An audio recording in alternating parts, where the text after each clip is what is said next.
Ako na lang din to, itong lagay ng pera ng ganitong style ng mga kotse. Ito Toyota Vios 2012 model. Share ko na lang din to. So ito kahapon lang ako nakasampa rito. So kahapon din ko ginawa. So hindi ko na i-share ngayon. I-share ko na lang. Ayan o, dito nakalagay, lagay ng barya. Kasi ito nahuhulog, wala na yung lock. Ayan o, marami. Ayun, ito yung ginawa ko ng paraan. Pakita ko sa inyo. So wala na to, tapon na to. Lagay ng barya na to kasi istorbo to eh. Dito yan oh. So gawin nating paraan para gumanda. Ayun oh. So, ito lang, simple lang yan. Pero malaking bagay ito. Kung mga ganitong style ng mga lagayan nyo ng pera sa sasakyan nyo, may hindi na ma-fix kasi sira na yung mga lock o yung lock. So ito lang oh, simple ang gagawin natin. Ayan oh,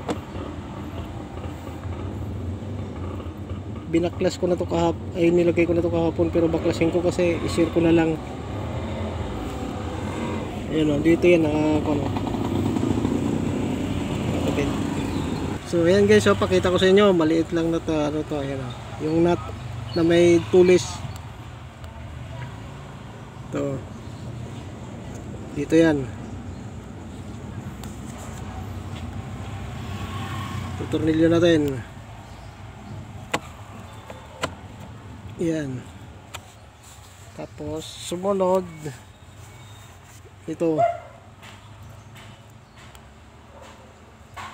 Ito.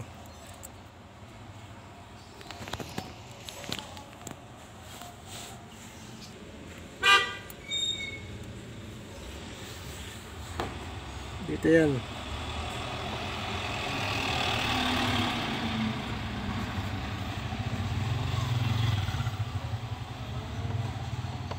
Nag-vlog. So ayan guys oh. Ito na siya. Yan oh. Ngayon para ano, dito natin yan. Yan yung pinaka-lock na niya. So ayan. So higpitan natin konti para medyo skip. Pati ito. Ayan.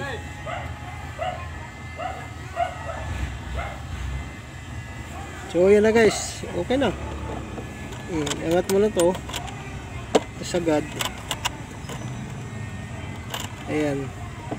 Ayan o.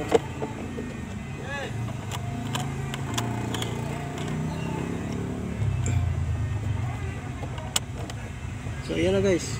Ayan na.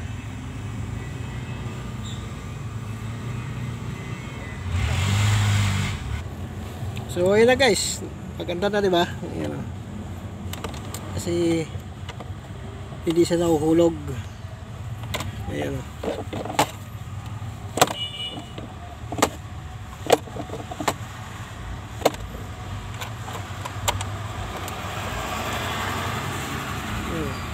Kahit uga-uga pa yan, hindi nahulog.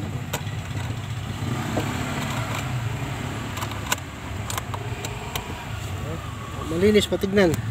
Wala pa istorbo dito. Yan lang guys.